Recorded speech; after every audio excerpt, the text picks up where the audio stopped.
музей на нашите любови. Не лоша идея, нали? Можем да напълним огромни зали с статуите на опустошените си желания. Мъртви мечти в азбучен или хронологичен ред, спасени от ужасяващите преобразования на платта. Паметта има нужда от такива патерици. Не си спомняме дори плетеницата от вени по членовете им. Епистоларният роман «Опасни връзки» на Шадерло Дьолакло бе предпочетен като драматургичен материал от екипите на два столични театъра през този сезон. Театрална работилница с Фомато от една страна и Държавен сатиричен театър и Легал Арт от друга.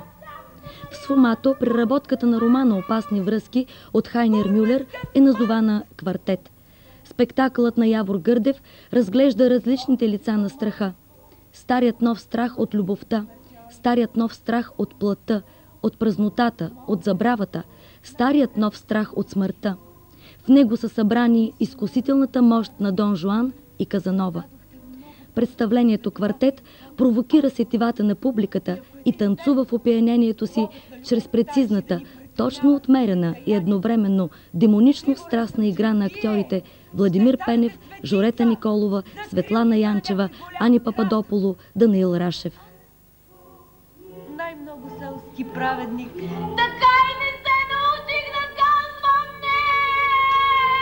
Курвенска смърт!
Поставяйки тази пиеса, с какво най-много се забавлявахте?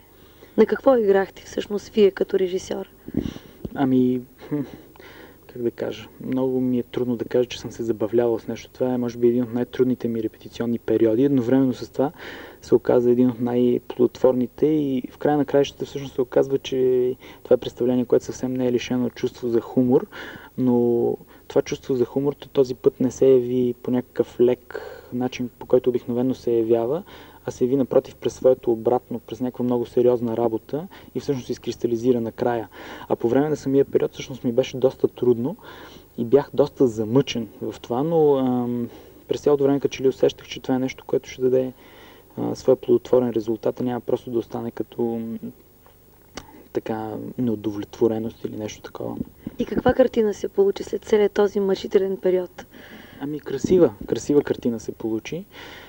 Това е нещо, което със сигурност може да бъде казано за това представление и не го казвам от така някаква излишна склонност да се така хваля, защото действително това е представление, в което няма нито един битов детайл. Първото представление, което успявам да направя така. То е, просто в него няма никакъв битов театър, няма никакъв психологически театър, а има театър на съвсем изчистената форма. Театър, който се изказва пряко по нещата, за които иска да се изкаже и не се съобразява в това си желание за изказ от епоха, от конкретно място, от конкретни изисквания на средата, от конкретни предразсъдъци спрямо хората, които евентуално я обитават и прочие такива режисьорски чисто и, разбира се, театрални предразсъдъци. И коя е онази тема, която преминава през това време, вечната тема? С какво този текст ви привлече? Ами това е вечната тема за плътта и нейната крайност и желанието на така, душата, която обитава временно тази плът да превъзмогне тая крайност, да превъзмогне по някакъв начин смъртта. И тук проблема за прелъстяването, който е така символа на опасни връзки, разбира се, е доведен до така своята трагична крайност тъкмо в тази посока. Тук прелъстяващият през цялото време всъщност се справя с самия себе си, а не се справя със своите жертви, с жертвите на своето прелъстяване.